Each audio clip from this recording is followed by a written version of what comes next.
Namaskar folks, this is Abhinisha Zubin Ashra, lifestyle influencer and voice raiser for women and issues related with women. So today from the beautiful community page, Official Humans of Ahmedabad, with collaboration to Zydus Hospital, I will talk about abnormal periods and when to consult doctor.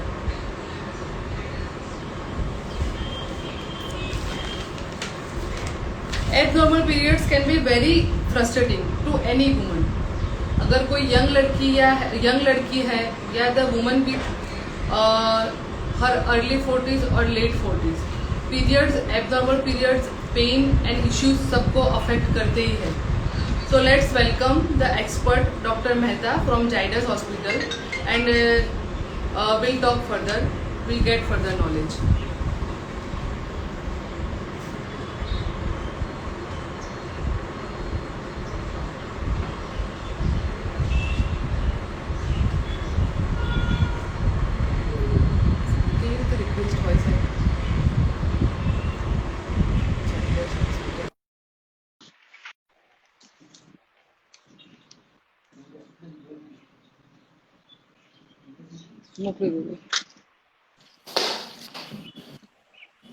नमस्कार doctor.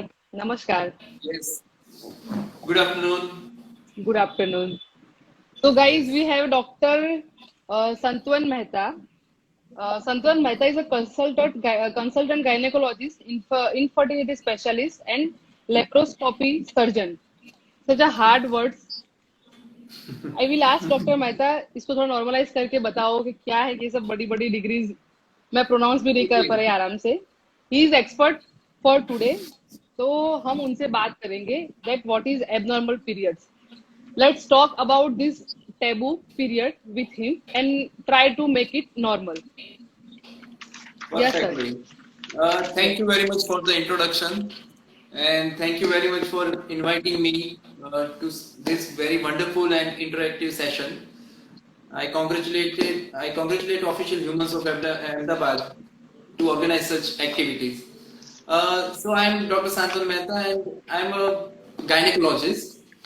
साथ में मैंने infertility और gynaec related issues में further specialisation किया है. Okay, सो पहले हम एबनॉर्मल पीरियड जानने से पहले नॉर्मल पीरियड समझ लेते हैं. Yes. जैसे कि हम जानते हैं कि ज्यादातर महिलाओं को 28 to 30 डेज के आसपास की पीरियड साइकिल रहती है. इसमें हम साथ में 5 से 7 दिन का वेरिएशन ऐड कर देते हैं. यानी कि अगर किसी महिला को 21-22 दिन की पीरियड साइकिल रहती है तो उसे भी नॉर्मल कहते हैं, और 30 से 35 दिन की पीरियड साइकिल रहती है तो उसे भी नॉर्मल कहते हैं. लेकिन अगर कुछ केसेस में 15 दिनों पे ब्लीडिंग होने लगे या फिर ब्लीडिंग मतलब पीरियड 45 डेज, 1 मंथ या मतलब 2 मंथ्स, 3 मंथ्स तक डिले रहता है तो उसे नॉर्मल नहीं कंसीडर कर सकते. उसको एबनॉर्मल पीरियड्स यानी कि इरेगुलर पीरियड कह सकते हैं. साथ में नॉर्मली पीरियड ड्यूरेशन लगभग 2 से 5 दिनों की रहती है. पहले 2-3 दिन में थोड़ा हैवी फ्लो रहता है और धीरे धीरे पीरियड कम होने लगता है. लेकिन अगर 7 या 8 दिनों से ज्यादा पीरियड हो या फिर कुछ केसेस में सिर्फ 1 दिन या आधा दिन पीरियड रहता है, again that is not normal, that is considered to be an abnormal period. Okay. So we have some questions. I will ask you question one by one and आप doubt clear करिए. Yes. What is called as abnormal periods? What is the time duration of normal periods? जो भी आपने वैसे तो बोल दिया, फिर भी आप एक बार बताना चाहो तो बता सकते हो. Yes, the 21 से 35 दिनों की जो साइकिल रहती है उसे नॉर्मल कहते हैं. इससे कम या उससे ज्यादा रहती है तो उसे हम एबनॉर्मल पीरियड कह सकते हैं. ये क्वेश्चन तो मतलब मेरे लिए भी है, मतलब मुझे भी ये जानना ही था लाइफ टाइम कि how about the pain. Some pain is there in all the woman but when it is called the severe और एक्सेसिव पेन, मतलब साइकोलॉजी हो जाती है कि पीरियड्स में हुए, मतलब मैं अपनी बात करूं तो ऐसे ही मैं अपने आप ही ऐसा हो जाएगा कि भाई आई हैव माय पीरियड्स तो मुझे पेन हो रहा है, तो पूरा टाइम सोते रहो, कोई काम मत करो, खाओ पियो. तो मतलब I yes. Don't know what is the difference between actual pain और नॉर्मल पेन। ओके, ये बहुत ही सिंपल बेसिक क्वेश्चन है और I try to explain in very simple manner. जैसे कि गर्भाशय होता है, गर्भाशय की अंदर की दीवार बाहर आती है और उसे हम पीरियड कहते हैं।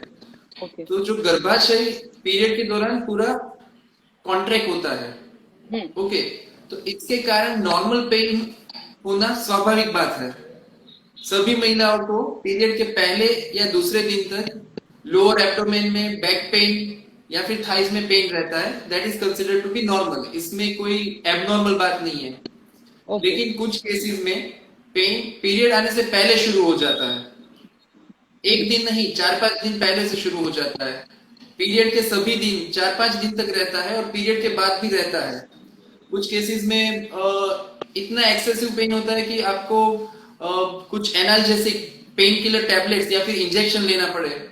आपकी नॉर्मल रूटीन लाइफ डिस्टर्ब हो जाती है, like you okay. Can't go to your job, आप अपना डेली जो घर का काम है वो सब कर नहीं सकते हो। तो इतना सीवियर रहता है तो उसे एक्सेसिव या सीवियर पेन कहते हैं, दैट इज नॉट नॉर्मल। तो okay. Any pain which disturbs your normal routine life is called severe excessive pain. Okay. Normal आराम करने से अगर आपको रिलीफ नहीं मिलती है तो वो नॉर्मल पेन नहीं है, okay. That is an severe pain. Okay. बहुत ही अच्छी लैंग्वेज में आपने समझाया, थैंक यू। मतलब मुझे तो यस, पेन हो ही नहीं रहा है, इसका मतलब ये हुआ मुझे तो कोई एग्जैक्टली। सो पेन। पहले 2 दिनों में जो पेन रहता है वो एक आपकी नॉर्मल शारीरिक रचना है। ओके। उसको आप ऐसा कंसिडर, उसको आप एबनॉर्मल नहीं कंसिडर कर सकते हैं, दैट इज ओके, दैट वो तो होना ही है। ओके, मतलब इतना चेंज होता है बॉडी में, तो दैट इज दैट्स मतलब फाइन। हो सकता है, ठीक है। Yes right, yes right. Is spotting और ब्राउनिश डिस्चार्ज बिफोर और after the periods considered normal? ये बहुत सारी महिला को ये भी प्रॉब्लम होता है कि कुछ कुछ केसेस में कैसा होता है कि जैसे पीरियड 3 या 4 दिन तक रहता है, फिर उसके बाद रोज थोड़ी थोड़ी स्पॉटिंग रहता है। वो स्पॉटिंग 4 से 5 दिनों तक रहता है। सेम वे पीरियड आने से पहले भी 4-5 दिन तक स्पॉटिंग रहता है, फिर पीरियड आता है, फिर बंद हो जाता है। एक्चुअली ये नॉर्मल नहीं है। नॉर्मल पीरियड पहले 2 दिन हैवी फ्लो रहता है, मतलब 2 से 3 पैड आपको पर डे चेंज करने पड़ते हैं, दैट इज फाइन। और तीसरे चौथे दिन 5वें दिन तक धीरे धीरे बंद हो जाता है। लेकिन उसके बाद कुछ स्पॉटिंग ब्राउनिश डिस्चार्ज नहीं होना चाहिए। अगर हो रहा है उसका मतलब है कुछ प्रॉब्लम है, ओके। कुछ ओके, तकलीफ है जिसको हमें ढूंढना चाहिए। नीड टू कंसल्ट डॉक्टर मतलब। एग्जैक्टली। ओके। फिर है what are the causes of abnormal periods? Okay, अगर कोई महिला के पीरियड्स इरेगुलर है, अनियमित है, तो मेन 2 रीजंस हो सकते हैं। या तो महिला के बॉडी में हार्मोनल डिस्टरबेंस हो सकता है, या तो फिर रिप्रोडक्टिव ऑर्गन्स यानी कि गर्भाशय और अंडाशय है उसमें कुछ स्ट्रक्चरल प्रॉब्लम हो सकते हैं। तो हम सबसे पहले हार्मोनल डिस्टरबेंस के बारे में समझते हैं। गर्भाशय में जो पीरियड्स बनते हैं उसका आधार अंडाशय पे रहता है, ओवरीज पे। ओवरीज। ओवरीज के 2 हार्मोन्स रहते हैं, इस्ट्रोजन और प्रोजेस्टेरोन, ओके। जिसके हिसाब से पीरियड्स का नियमन होता है। अभी जो ओवरीज के जो हार्मोन्स होते हैं वो अपने बॉडी में ब्रेन में 2 मास्टर ग्लैंड्स होती है, हाइपोथैलेमस एंड पिट्यूटरी। ये जो ब्रेन की ग्लैंड है हाइपोथैलेमस एंड पिट्यूटरी, वो आपके पूरे बॉडी का नियमन करती है। जैसे कि आपके बॉडी का मेटाबॉलिज्म, आपका मूड लेवल, आपका स्ट्रेस लेवल, आपके स्लीप वेक साइकिल, फिर दूसरे हार्मोन्स है जैसे कि थायराइड, उन सभी का संतुलन ये हाइपोथैलेमस और पिट्यूटरी करती है। ओके। तो अगर इसमें से किसी भी चीज में डिस्टरबेंस होता है तो उसकी असर पीरियड पे हो सकती है। जैसे कि कुछ महिलाओं का वजन बहुत ज्यादा है या फिर बहुत कम है तो उसके पीरियड्स इरेगुलर हो सकते हैं। थायराइड हार्मोन्स डिस्टर्ब है, स्ट्रेस लेवल ज्यादा है, जो महिलाएं बहुत चिंतित रहती है, बहुत स्ट्रेस में रहती है, उसके पीरियड्स इरेगुलर हो सकते हैं। तो ये सभी चीज का रिफ्लेक्शन महिलाओं के पीरियड पे आ सकता है। सो ये हार्मोन डिस्टर्बेंस की बात हुई। अभी मैं स्ट्रक्चरल प्रॉब्लम के बारे में बात कर रहा हूँ कि जैसे गर्भाशय में फाइब्रॉइड या फिर पॉलिप जैसी कुछ प्रॉब्लम हो तो पीरियड बहुत एक्सेसिव ज्यादा हो सकते हैं। अंडाशय ओवरीज में सिस्ट हो उसके वजह से भी इरेगुलर पीरियड हो सकते हैं। रेयर केसेस में गर्भाशय के कैंसर में भी पीरियड इरेगुलर हो सकते हैं। सो it's a very long list periods irregular होने के, पर इरेगुलर होने के, हम इसे इस तरह से डिवाइड कर सकते हैं। मतलब पीरियड्स अगर इरेगुलर हो रहे हैं तो डॉक्टर को कंसल्ट करना चाहिए, सो एवरी ह्यूमन बॉडी के जो भी इश्यूज है वो पता चले कि भाई क्या है क्या नहीं। Exactly. You have mentioned about the fibroids as a cause of abnormal periods. What are the fibroids? Are they as serious as cancer? How does it affect a woman's life? Okay, you are talking about fibroids, fibroid की गठन। Yes, actually it's very हमने बहुत ही fibroid बहुत common term बन गई है और बहुत सारे लोग इसको समझते हैं। तो मैं फाइब्रॉइड के बारे में बताता हूँ। बेसिकली फाइब्रॉइड गर्भाशय की बिनाई यानी कि नॉन कैंसरस गांठें होती है। इसमें कैंसर की कोई संभावना नहीं रहती है। गर्भाशय का जो मसल लेयर होता है उसका अगर एक्सेसिव ग्रोथ हो जाए तो उसमें से जो गठन बनती है उसे हम फाइब्रॉइड कहते हैं। अच्छा, ठीक है। ये एक बहुत ही कॉमन प्रॉब्लम है।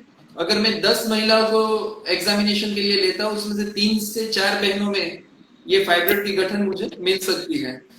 पर मोस्ट ऑफ द महिला में फाइब्रॉइड की गठन से महिलाओं को कुछ प्रॉब्लम नहीं होता है। हम उन्हें सिर्फ एवरी 6 मंथली या फिर ईयरली ऑब्जर्वेशन के लिए फॉलो अप रूटीन एग्जामिनेशन की एडवाइस देते हैं। लेकिन फाइब्रॉइड की गठन एक छोटे नींबू से लेकर बड़े वाटरमेलन तक की हो सकती है। तो अगर फाइब्रॉइड की गठन की साइज बड़ी है जैसे 4, 5 या 10-12 सेंटीमीटर की है तो उसकी वजह से महिलाओं को प्रॉब्लम हो सकती है। यानी कि हैवी ब्लीडिंग होना, इन महिलाओं को हर 10 दिनों में या 15 दिनों में ब्लीडिंग आ सकता है।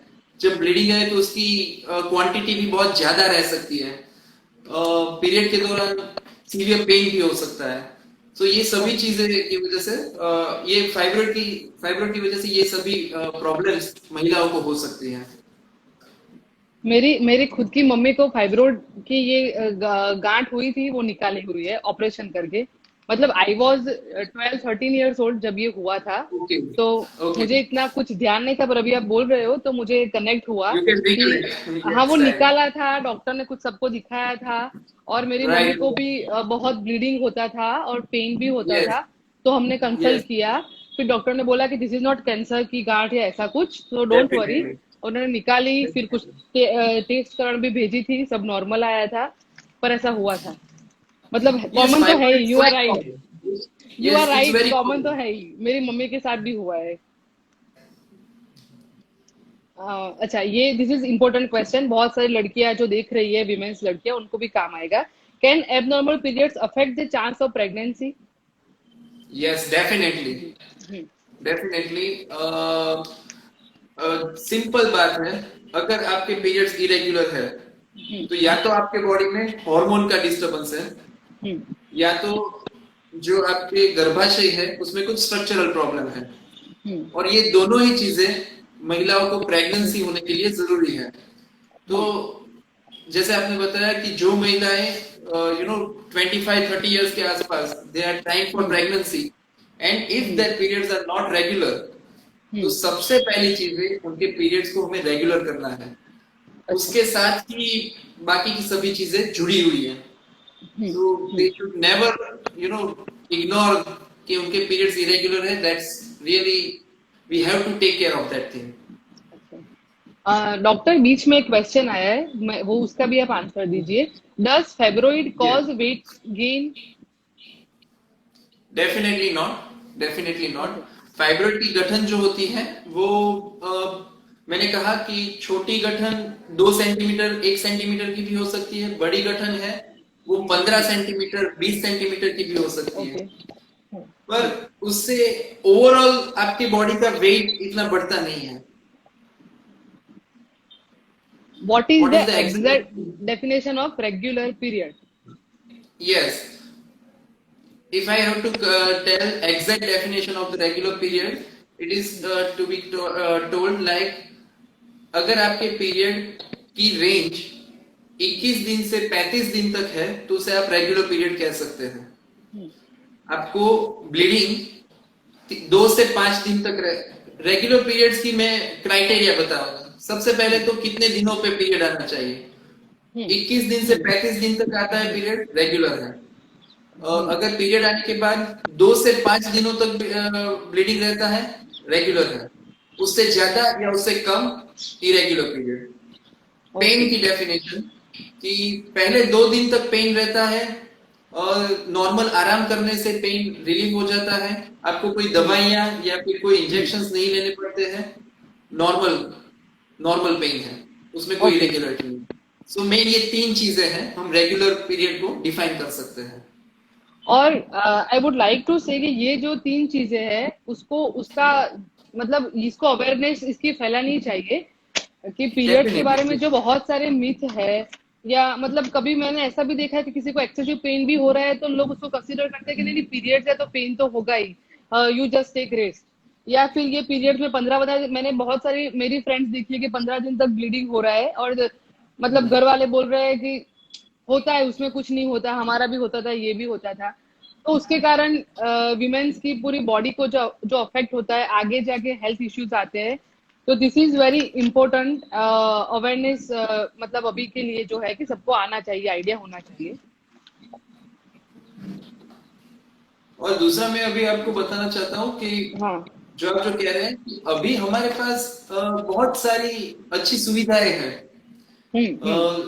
हम बहुत आसानी से सिंपल टेस्ट सोनोग्राफी से पता लगा सकते हैं कि ये पीरियड्स एक्सेसिव होने के रीजंस क्या है, पेन इतना ज्यादा क्यों हो रहा है। एंड आप मानोगे नहीं, 40 to 60% केसेस में सिंपल लाइफस्टाइल मॉडिफिकेशन और सिंपल दवाइयां से आपको रिजल्ट मिल जाता है। हमारे पास इतनी फैंटास्टिक दवाइयां हैं जिसके कोई साइड इफेक्ट्स नहीं है, और वो दवाइयां भी आपको लाइफ लॉन्ग नहीं लेनी है, 1 या 2 महीने, बहुत ही कम टाइम के लिए। तो अवर आइडिया इज अपने पास इतनी अच्छी दवाइयां हैं तो व्हाई टू सफर। सही बात है। आजकल अभी हमारे पास सभी को मतलब we all are having so many things to do. Yes, so you दवाइयां है पर अवेयरनेस नहीं है ना, दवाइयां तो है पर अवेयरनेस नहीं है, दैट्स व्हाई ये हो रहा है। Exactly. कोई भी लड़की को देख लोगे, कोई भी बैकग्राउंड में से भी आ रही है, पर जो मिथ है ना कि भाई 5 दिन तक तो ब्लीडिंग होता है, 15 दिन में भी आ जाता है, पेन तो होता ही है, हमें सरवाइव करना ही पड़ता है, लड़कियों को तो पेन उसमें कुछ नहीं है। तो वो मिथ एक बार निकलेगा तो कुछ होगा। Yes, right. ये जो क्वेश्चन है वो वैसे भी मैं आपको पूछने ही वाली थी मेंस्ट्रुअल कप्स के बारे में, लास्ट में हम Yes. बात करते हैं उसके बारे में, ठीक है। Definitely. तो अभी मैं नेक्स्ट क्वेश्चन पूछ रही हूँ आपको। Yes, right. Why there is abnormal periods during 40 to 45 years age? Can it be due to cancer? Oh yes, okay.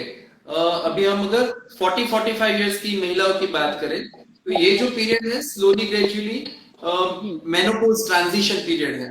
Menopause क्या रहता है कि 40-45 इयर्स के आसपास धीरे धीरे महिलाओं के जो हॉर्मोन्स है उसका लेवल कम होने लगता है, जिसकी वजह से उनके पीरियड्स इरेगुलर होने लगते हैं। जैसे कि उनको हर महीने की जगह 2 महीने 3 महीने पे पीरियड्स आते हैं।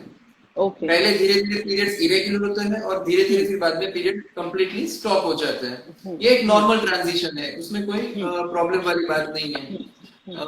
पर कुछ कुछ गर्भाशय के कैंसर या फिर गर्भाशय के मुख के कैंसर में ऐसा होता है कि एक बार पीरियड्स बंद हो जाने के बाद भी पीरियड शुरू होते हैं। कुछ केसेस में अराउंड 45-50 इयर्स के आसपास पीरियड्स इरेगुलर हो जाते हैं, और फिर जब पीरियड्स आते हैं तो बहुत हैवी पीरियड आते हैं। तो ये नॉर्मल नहीं है। इन चीजों को हमें डेफिनेटली एक गायनेकोलॉजिस्ट के पास से इसकी एग्जामिनेशन करवाना चाहिए।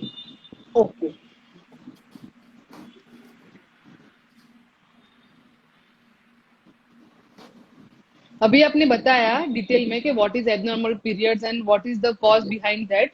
Now please tell us how to manage them. First of all, tell us if a young is having abnormal period, what should she do? what are the treatment option for her? Okay okay, I understand. Okay, hmm जैसे हमने ये सभी चीजें बता दी कि abnormal period है, तो हमें आई आई सपोज कि अभी सबको पता चल गया है कि आपको एबनॉर्मल पीरियड कब है। हम्म। अगर आपको इनमें से कभी कोई भी प्रॉब्लम हो रहा है तो सबसे पहले आपको गायनिकोलॉजिस्ट के पास जाना है। हम्म हम आपकी पूरी डिटेल हिस्ट्री लेते हैं, आपकी पीरियड पैटर्न कैसी है वो समझते हैं, और सोनोग्राफी और बहुत ही simple blood examination test, physical examination करते हैं। उसके ओके। हिसाब से एबनॉर्मल पीरियड का रीजन क्या है वो हमें पता चलता है, और हम्म। कुछ बेसिक्स दवाइयां देते हैं। और मैंने जैसे बताया कि 40 to 50% केसेस में उन दवाइयां से ही हमें रिजल्ट मिल जाता है। Okay okay. कुछ केसेस में अगर हार्मोन डिस्टर्ब रहते हैं, जैसे कि थायराइड प्रॉब्लम है, और या फिर एस्ट्रोजन प्रोजेस्टेरोन लेवल का डिस्टर्ब रहता है, तो ओके। उन सभी केसेस में हमें हार्मोनल टैबलेट्स लेनी पड़ती है। तो again next total 70 to 80% cases में लाइफस्टाइल मॉडिफिकेशन और हार्मोनल चेंजेस के हमें मिल जाता है। 10-15 केसेस में ही हमें सर्जरी का ऑप्शन लेना पड़ता है। अच्छा। ओके। आपने मुझे यंग लड़कियों के बारे में पूछा, तो जैसे 13-14 उम्र की साल की लड़कियां हैं हम्म जिनके पीरियड अभी शुरू ही हुए हैं। हम्म। एक्चुअली इन गर्ल्स में क्या होता है कि उनकी जो अभी हार्मोन पैटर्न जो होती है अभी मैच्योर नहीं हुई होती है, तो ओके। हमें उनके हार्मोन पैटर्न को मैच्योर होने का टाइम देना पड़ता है। उनको हेल्थी ओके। न्यूट्रिशियस डाइट, कुछ विटामिन की हम्म टैबलेट अगर लेनी पड़े तो वो हम्म एडवाइस करते हैं। उनका वजन अगर ज्यादा है तो हम्म। एक्सरसाइज और उसकी सलाह देते हैं। 2-3 महीने के ऑब्जर्वेशन में रखते हैं, बहुत ज्यादा ओके। दवाइयां भी नहीं देते हैं। 6 महीने हम्म 1 साल के आसपास आसपास उनका पीरियड्स रेगुलर हो जाता है, हम्म। and then she has the normal routine regular okay periods, okay. उसमें कोई प्रॉब्लम नहीं है। मतलब अल्टीमेट एक तो ये रीजन तो है ही लाइफस्टाइल में, जो अभी पूरी लाइफस्टाइल चेंज हो गई है, लेट नाइट स्लीपिंग, फिर सुबह लेट उठना, जंक फूड खाने में जो भी, तो यस, उसका अफेक्ट होता है। डेफिनेटली। और आप अभी दूसरा फाइब्रॉइड जैसा ही बहुत ही कॉमन डिसऑर्डर है PCOD, yes, polycystic ovarian disease, जो अभी बहुत ही राइट? मैं देखती हूँ कॉमनली सब में दिख रहा है मुझे। It's very common and actually जैसे आपने कहा, it's so many myths are there regarding that thing. Okay, people are using very loosely कि मुझे पीसीओएस है, मुझे पीसीओएस है। Actually, PCOS is a manifestation of today's altered lifestyle. आपने जो भी बोला, ओके। लेट नाइट लेट तक नाइट जागते स्लीपिंग। रहता है, जंक हाँ। फूड है, स्ट्रेस लेवल ज्यादा है, stress level.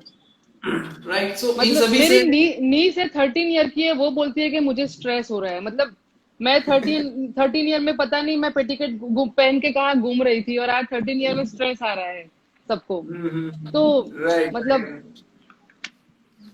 yes, but it's all because of the more of the media conversation, more of the media मतलब exposure आप and like लोगों को that. वोकल बनना पड़ेगा, आप लोगों को वोकल बनना पड़ेगा। Exactly. अगर Yes, एक exactly. गायनेकोलॉजिस्ट बोलेंगे कि भाई लाइफस्टाइल में चेंज लाने से भी आप इनर हेल्थ को भी आप हील एक कर सकते हो। एक सवाल था कि someone was asking that she has been trying to reduce weight for 2 months, but hmm still her periods are irregular. Hmm Okay, so I hmm would like to tell that कि जो हम्म अपनी लाइफस्टाइल में it requires a little bit of time. हम्म आप धीरे धीरे चाहिए। जैसे हम्म PCOD की सिंपल मैनेजमेंट में आपको बताऊं कि हम्म। आपका वेट आपको कंट्रोल करना ही पड़ेगा, ठीक है? ओके अगर आप वेट कंट्रोल करते हो तो आपके बहुत सारे प्रॉब्लम्स सॉल्व हो जाते हैं। और आपका वेट आपकी हाइट के हिसाब से एक फिक्स वेट होना चाहिए, जो हम बॉडी मास ओके। इंडेक्स के हिसाब से आपको कह सकते हैं। लेकिन एक सिंपल थंब रूल है कि अगर किसी लड़की का वेट 70 kg है, ठीक है, अच्छा। तो अगर वो अपने वेट को 10% भी अगर कम करती है तो उसके बॉडी के हार्मोन नॉर्मल धीरे धीरे रेगुलर होने लगते हैं। जैसे 70 अच्छा। में से अगर 65 kg तक भी आ जाते हैं तो हमें उसका रिजल्ट मिल सकता है। और ये पांच ओके सात किलो भी आई वुड एडवाइस कि ऐसे 2 महीने में नहीं कम करना है। हम एक पूरा लॉन्ग टर्म प्रॉपर प्लान बनाते हैं। छह ओके महीने का 6 महीने के अंदर आप 5 से 7 किलो कम कीजिए, जिसके कारण आपकी जो इफेक्ट है वो लॉन्ग लास्टिंग रहे। तो हमें कोई शॉर्ट ओके, टर्म गोल्स नहीं करने हैं। We want to live healthy and we want to live healthy for long time. Long term. So exactly, so ये जो lifestyle modification and all those things are not a short term thing, that is the quickly way to live. Weight reduce. अच्छा। Exactly, exactly. जैसे कि आप लोग प्राणायाम करना है, योगा करना है, जुम्बा क्लासेस करना है, ये सब चीजें आप एक महीने करते हो फिर बाद में छोड़ देते हो, तो वैसे हमें कोई रिजल्ट नहीं मिलेगा। हफ्ते में 3 से 4 दिन करिए, ज्यादा मत करिए, पर make a habit to do that. अच्छा, और डेली 10 से 15 मिनट करिए। मतलब आप ये मानते हो कि अभी की जो एटमॉस्फेयर जो है, अभी लाइफस्टाइल जो है, सिस्टम जो है, उसके हिसाब से हमें हेल्दी लाइफस्टाइल मेंटेन करनी पड़ेगी एवरी ह्यूमन बीइंग और एवरी वुमेन। डेफिनेटली। आप अभी देखो हमारे आसपास पॉल्यूशन लेवल कितना है, हमारा हम्म, जो फूड है उसमें से हमें न्यूट्रिशन कितना मिलता है, वेरी हम्म, लेस। ओके। हम्म। ओवरऑल हमारी जो ये एक्चुअली जो मोबाइल है, लैपटॉप है, उसकी वजह से हमारी स्लीप वेक साइकिल डिस्टर्ब हो गई है। सो हमें न्यूट्रिशन कहाँ से मिलेगा? हमारे बॉडी में टॉक्सिन एक्सपोजर बहुत ज्यादा बढ़ गया है, अच्छा, and we really don't think very constructively regarding what we are eating.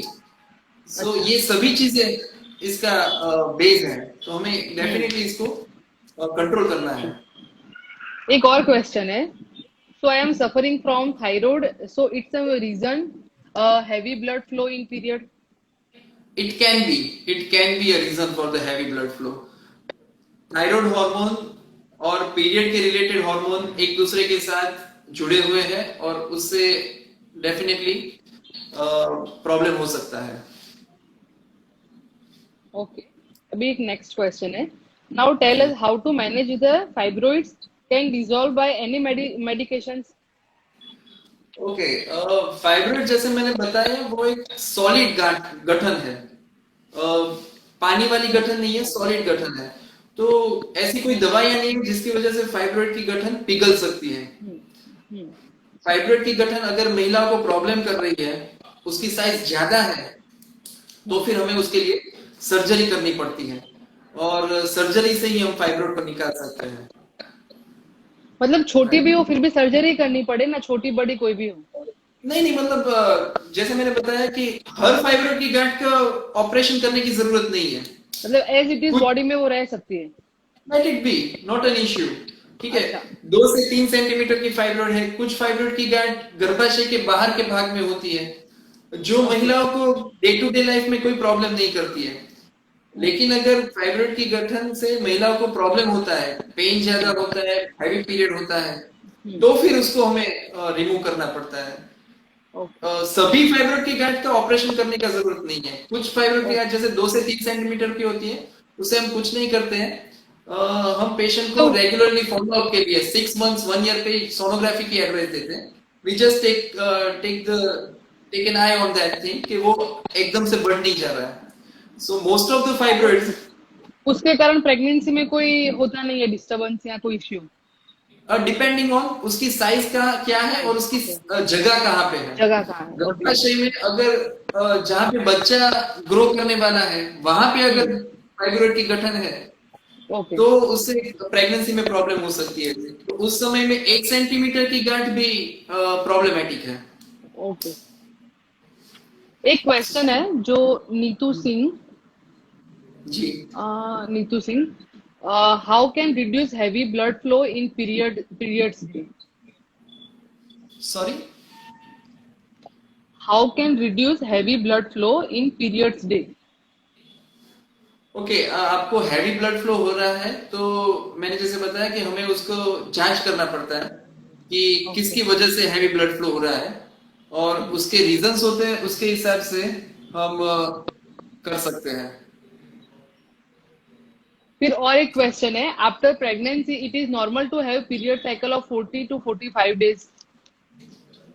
Yes. Pregnancy के बाद मोस्ट ऑफ द महिलाएं ऑब्वियसली ब्रेस्ट फीडिंग करवाती हैं, हम्म, जिसकी वजह से आपके पीरियड्स इरेगुलर हो सकते हैं। तो जब तक महिलाएं ब्रेस्ट फीडिंग पे रहती है, तब तक आपके ओके, पीरियड्स जरूरी नहीं है कि महीने महीने पे आए, 40-45 ओके, डेज, समटाइम्स उससे ज्यादा भी आ सकते हैं। So it's completely fine, it's a normal thing, not a problem. Okay, okay.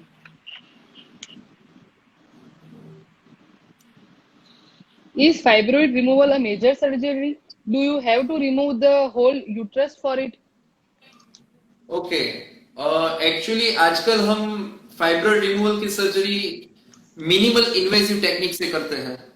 Okay. Minimal invasive मतलब उसमें शरीर पर कोई बड़ा इंसिजन नहीं होता है, Hmm. 1 सेंटीमीटर से भी छोटे इंसिजन रहते हैं और उससे पूरा ऑपरेशन किया जा सकता है, जिसको हम लेप्रोस्कोपिक सर्जरी भी कहते हैं।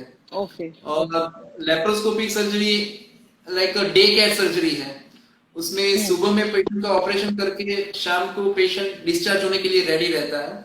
Okay. इसमें पेन बहुत ही कम होता है, पेशेंट की रिकवरी बहुत फास्ट होती है। सेकेंड डे से ही पेशेंट अपना नॉर्मल रूटीन सभी काम कर Routine. सकता है। Okay. और उसको और फाइब्रॉइड की सभी गठन के लिए पूरा यूट्रस निकालने की जरूरत नहीं रहती है। यूजुअली अगर फाइब्रॉइड की गठन है तो हम सिर्फ फाइब्रॉइड की गठन का भी ऑपरेशन कर सकते हैं। Okay. What are the treatment options available for a woman of 40-45 years of age have irregular periods? Is hysterectomy, uterus removal surgery the only option? Okay, अच्छा, 40 टू 45 इयर्स की वुमन। अच्छा, जैसे मैंने समझाया कि 40-45 उम्र का जो तबक्का रहता है, उसमें शायद कभी कभी गर्भाशय के कैंसर का भी चांस हो सकता है। Chance होता है. Okay. तो यस, तो अगर इस उम्र में आपको पीरियड्स इरेगुलर हो रहे हैं, आप अपने गायनिकोलॉजिस्ट के पास जाइए और सोनोग्राफी करवाइए। सोनोग्राफी से हमें पता चल सकता है कि गर्भाशय नॉर्मल है कि उसमें कुछ प्रॉब्लम है। अगर गर्भाशय में कभी कभी गर्भाशय की जो अंदर की दीवार होती है वो थिक हो जाती है, Hmm. जिसके कारण उनको ऐसे प्रॉब्लम हो सकते हैं, तो हम एक बहुत ही सिंपल प्रोसीजर है, हिस्ट्रोस्कोपिक गाइडेड बायोप्सी लेते हैं, जो सिर्फ Okay. 10 से 15 मिनट की होती है।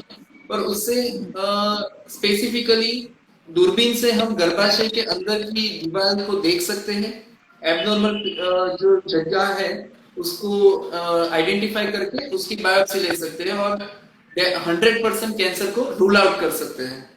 सो अगर, और ये मैंने जैसे बताया 10-15 मिनट की प्रोसीजर से ही मोस्ट ऑफ द महिलाओं को रिलीफ हो जाती है और उन्हें Okay. यूट्रस रिमूवल जैसी मेजर सर्जरी नहीं करवानी पड़ती है।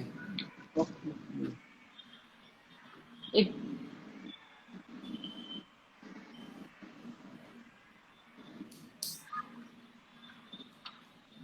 मैं देख लेती हूँ एक बार कोई क्वेश्चन है तो। जी,